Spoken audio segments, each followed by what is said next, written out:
اللهم ارحمنا بالقرآن. Baik Ustaz. Salah satu objektif ya Ustaz dan siri kita ini adalah untuk kita belajarlah daripada asatizah kita untuk bagaimana untuk memperbaiki bacaan Al-Quran kita Ustaz. Jadi bagi Ustaz, apakah ciri-ciri yang menjadi asas buat pembacaan yang baik Ustaz, dan bagaimanakah kita dapat memperkukuhkan lagi asas-asas ini supaya dapat upgrade bacaan kita Ustaz? Masya Allah.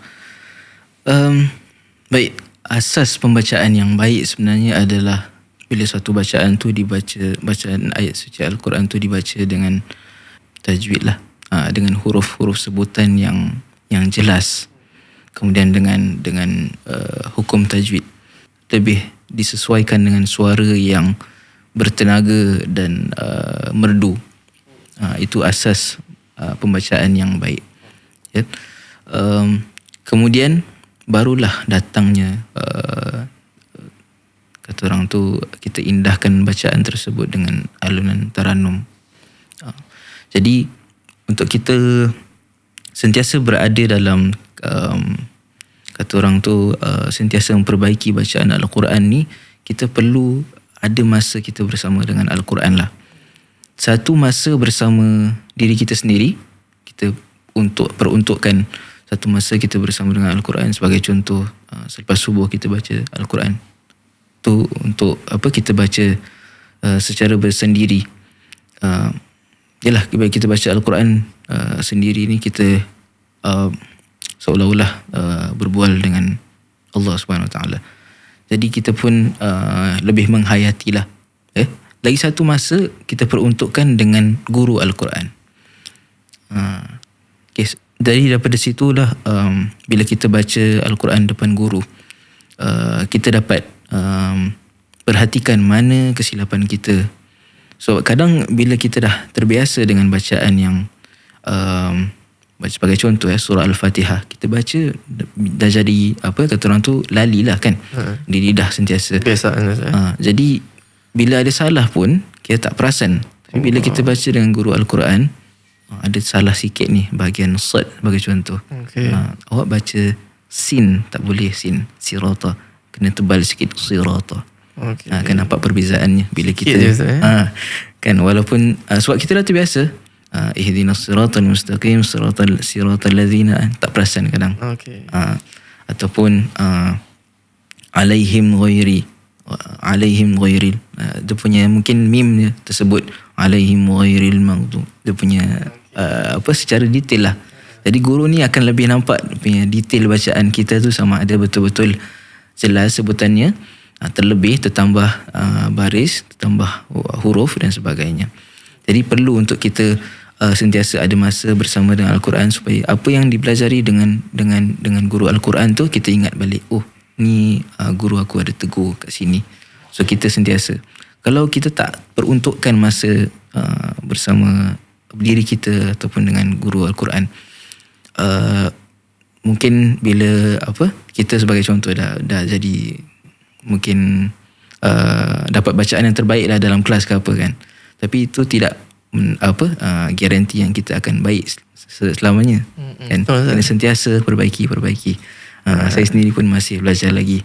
Tak ada erti kata dah cukup lah, dah antara yang terbaik lah bacaan Al-Quran. Ustaz kalau dah hafiz, dah jadi ustaz, masih belajar lagi, apalagi kita Ustaz. Betul. Jadi insyaAllah lepas ni kalau ada time, Ustaz, saya boleh semak Al-Fatihah dengan Ustaz Allah. InsyaAllah. Ustaz juga berkecimpung dalam bidang taranum Ustaz Betul. Yalah, pasal sikit hari kan Ustaz Syamil ada kongsikan Jiharaka Ustaz, dan Ustaz Muhammad bin Hassan ada kongsikan Bayati pula Ustaz. Mungkin Ustaz, kerana kita tahu ada taranum ni ada 7 maqamat Ustaz 7 maqamat di Asia lah.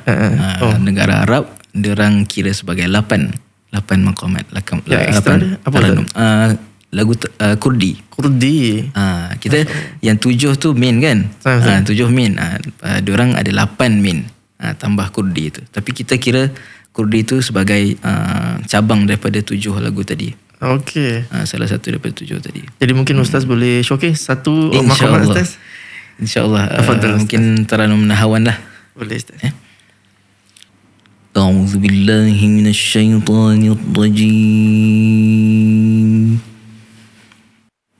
Bismillahirrahmanirrahim.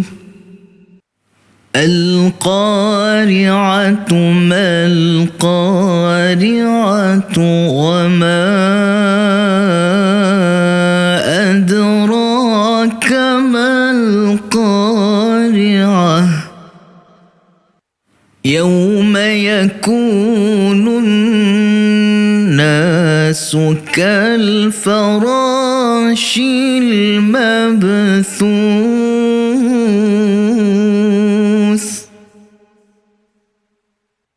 wa takunul jibalu kal-'ihnil manfushi fa من ثقلت موازينه فأما من ثقلت موازينه فهو في عيشة راضية وأما من خفت موازينه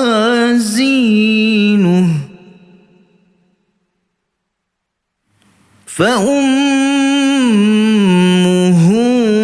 هاوية وما أدراك ما هي نار حامية صدق الله العظيم. Sadaqallahul azim. Masya Allah. Bacaan yang Masya Allah Ustaz. Terima kasih Ustaz. Ustaz, kalau nahwan tu berapa harakat dia tu Ustaz?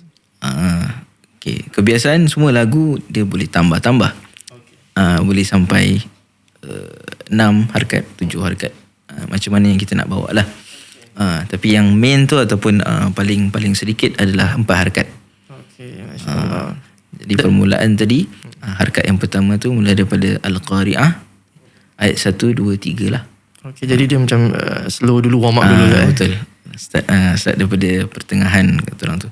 Sebab nahwan ni lebih sesuai mulai daripada suara nawa. Nawa tu suara apa? Biasalah suara kita berbual. Seterusnya barulah kita naikkan pada peringkat jawab. Jawab tu maksudnya suaranya lebih kalau kita jawab kan lebih kuat sikit suara kan. Kemudian ada peringkat lagi seterusnya jawabul jawab. Tu yang tadi tu pekik sikit, suaranya lebih kuat sedikit lah. Jadi kalau saya boleh tambah lagu taranum ni, taranum nahwan khususnya, dia lebih kepada lebih kena kepada ayat-ayat yang bercerita ataupun membawa peringatan, kisah-kisah, lebih ke arah apa kata orang tu, peringatan lah, boleh jadi kegembiraan pun boleh jadi, lebih sebab dia ada beberapa inti-inti yang dapat memberikan kesan kepada manusia lah.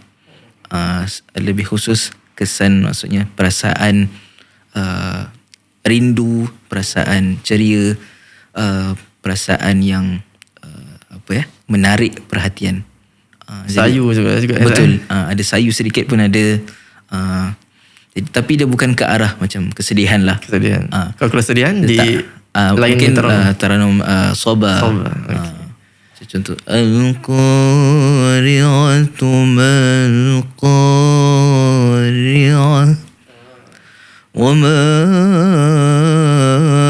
adraka mal-Qari'ah. Dia macam lebih mendayu, sayu, sedih. At the same time ada takut, gerun sikit perasaan dia. Jadi setiap taranum yang kita bawa tu perlu dengan penyesuaian ayat-ayatnya lah. Jadi taranum Nahwan ni sebenarnya ada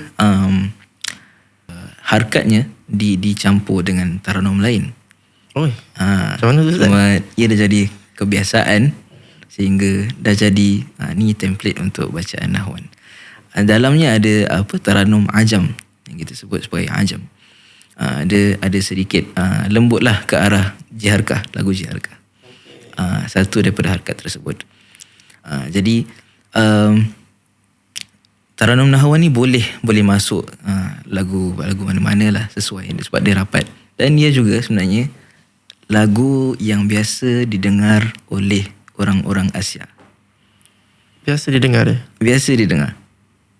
Cuma kita tak perasan dia. Contoh, kita punya lagu kebangsaan kita.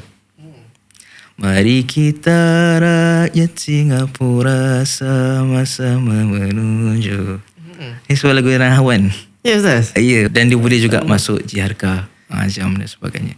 Sebab dia ke arah apa kata orang tu? Lembut lah.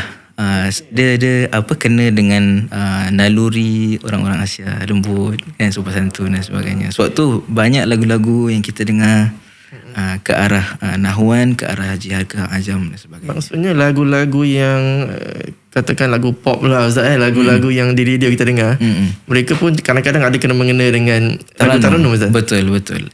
Cuma yang membezakan adalah Al-Quran, bacaan Al-Quran ni dia ada diinjek dengan hukum-hukum tajwid, sebutannya, burdahnya. Burdah Al-Quran ni yang kita baca dalam baca Al-Quran ni, dia lain dengan burdah lagu Melayu, burdah Hindustan dan sebagainya. Burdah tu apa Ustaz? Getaran suara. Burdah tu adalah getaran suara. Jadi getaran suara yang dilantunkan, dialunkan dalam bacaan Al-Quran ni berlainan dengan lagu-lagu yang kita dengar. Tapi itulah bacaan ataupun taranumnya sebenarnya ada diguna pakai juga. InsyaAllah, perkongsian yang baik Ustaz, baru kita tahu Ustaz. Alhamdulillah. Jadi Ustaz dah balik Singapura ni Ustaz kan, mungkin adakah kita akan lihatlah Ustaz dalam musabaqah Ustaz? InsyaAllah. Bitaufiq wa najah Ustaz. InsyaAllah Ustaz. Okay Ustaz, kita nak ambil berkat lah seorang hafiz Quran Ustaz. Kalau lah Ustaz, ada seorang ni, dia kata dia berniat nak menjadi seorang hafiz Ustaz. Mungkin ada struktur yang Ustaz boleh kongsikan lah sebagai permulaan. Dan mungkin mula dari surah mana ke Ustaz, atau satu hari berapa ayat ke, berapa page kita Ustaz, sebagai permulaan lah untuk kita yang ni, yang baru nak mula Ustaz. Masya Allah. Bagus tu. Sebelum tu saya nak mulakan dengan menyatakan bahawa orang yang nak hafal Quran, yang ingin hafal Quran, kan dia punya nalurinya ataupun ada hasrat dah kan, niat nak hafal Quran tu, alhamdulillah dah diberikan hidayah oleh Allah Subhanahu Wa Taala. Kadang ada orang tak minat pun nak hafal Quran, nak baca je. Tapi Allah yang menggerakkan hati kita untuk menghafal Al-Quran tau. Jadi itu juga adalah satu hidayah petunjuk daripada Allah Subhanahu Wa Taala. Jadi itu juga kita boleh ambil sebagai semangat untuk kita terus hafal Quran. Allah yang pilih kita. Jadi insya-Allah Allah akan pimpin kita dalam perjalanan menghafal Al-Quran. Jadi salah satu banyaklah sebenarnya banyak dia punya tips-tips yang dikongsikan oleh para guru Al-Quran, guru tahfiz Al-Quran ni. Bagi saya, guru-guru saya selalu menasihatkan untuk kita mula dengan ayat-ayat yang mudah, ayat-ayat yang kita dah biasa dengar, dah biasa baca. Sebagai contoh, juz Ammal lah, juz 30 tu yang dah biasa kita baca kan, baik dalam solat ke luar solat, kita dah biasa baca ataupun dengar. Jadi mulakan daripada situ. So kadang kita dah hafal, kita dah baca, dah pernah dengar, tapi bila suruh baca tanpa tengok, kita tak ingat. Maknanya belum sepenuhnya menghafal Quran lah. Jadi kalau boleh, bila kita hafal Al-Quran tu, bila kita sampai pada satu tahap kita tak tengok Al-Quran, tapi kita boleh nampak ayat Quran depan mata kita. Kat mana-mana je kita pusing ataupun toleh, kita nampak ayat Quran tu ada depan mata kita bila kita baca. Sampai satu tahap tersebut lah. Itu yang sebaiknya lah kita nak aim. Jadi yang dinasihatkan untuk kita banyak kali baca ayat-ayat yang mulakan daripada surah-surah yang mudah. Sebagai contoh, ayat yang pertama tu kita ulang sebanyak 40 kali. 40 kali okay. Sebagai contoh satu ayat tu. Ada reason kenapa 40 ke ataupun yang saya diberitahu oleh para guru, ni adalah umur yang ketika Nabi SAW dapat wahyu lah pada umur 40 tahun. Jadi mereka ambil tu sebagai salah satu kayu ukur. Ya, tapi tak semestinya kita sebut 40 kali tu terus kita boleh hafal. Tak semestinya. Sebab lain kemampuan kata orang tu otaknya ataupun keupayaannya untuk menghafal Al-Quran. Ada yang perlu baca 100 kali baru ingat. Ataupun mungkin ada yang perlu baca 200 kali baru ingat untuk satu hari. Besok lupa balik. Oh, untuk ingat short term je memory. Jadi ada yang boleh satu kali tengok dah boleh hafal macam Imam Syafi'i ya, rahimahullah. Jadi lain orang lain lah, lain kemampuannya satu, dan juga ini juga berkait rapat dengan penjagaan kita punya 5 panca indera lah. Mata kita punya tangan, kita punya kaki, kita punya, in fact kita punya hati pun main perasaan, main peranan dalam kita menghafal Al-Quran. Kalau hati kita mungkin ada buruk sangka atau sebagainya kan, jadi dia tak dapat nak betul-betul meresap ayat-ayat yang dihafal. Kadang boleh hafal di bibir sahaja. Jadi kalau kita di bibir sahaja, jadi kalau salah sebut maknanya kita tak perasan pun kita salah. Betul. Jadi bila kita semak dengan guru, salah ni, tapi kita dah terbiasa dengan bacaan tersebut, dah jadi satu masalah. Sebab tu saya sebutkan tadi pada awal, kita nak sampai pada satu tahap kita nampak ayat Quran bila kita lihat tu kita nampak ayat Quran depan mata kita. Jadi sebagai rumusan kita akan mulakan dengan surah-surah yang lazim ya. Betul. Yang kita mungkin juz amal ya Ustaz recommend tadi ya. Betul. Lepas tu kita ulanglah sebagai sebanyak mana yang kemampuan diri kita. Betul. Kalau kita dah macam elok hafalan sikit, kita boleh move on gitu ya. Betul. Kalau contoh macam kita untuk permulaan mungkin yang tak ada experience pengalaman hafal Quran, mulakan dengan satu ayat tu ulang macam satu hari ni kita ulang 40 kali, besok ulang lagi sama ayat yang sama. Kemudian hari yang ketiga kita lihat kita boleh baca tak tanpa tengok. Okay, kalau dah boleh dan boleh kita teruskan. Jadi dia kata orang tu sikit demi sedikit insya-Allah lebih menjamin lah kata orang tu, menjamin. Tapi bila dah sampai kita dah habis hafal Al-Quran ni, sebagai contoh satu surah kita dah habis kan, kita tak boleh nak biarkan saja, tak payah baca balik. Kita dah hafal, hilang tak baik. Dia akan hilang. Dia akan hilang. Sentiasa kita nak kena still adakan masa. Sebagai contoh kita hafal surah Ad-Duha. Sebagai contoh kita hafal surah Ad-Duha, kita dah habis hafal hari ni, kita perlu untuk contoh kita baca dalam solat lah. Kita bacakan dalam solat, dia pasti dapat membantu. Ada yang meriwayatkan atau menyampaikan bahawa bila kita baca dalam solat tu, hafalan tersebut, solat tu akan menjaga hafazan tersebut, membuatkan kita dapat menjaga hafazan tersebut. Jadi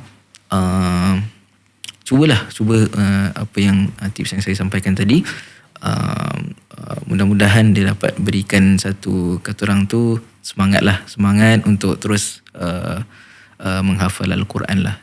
Sebab hafal Al-Quran ni memang saya faham memang satu perkara yang bukan mudah lah, tapi tak mustahil.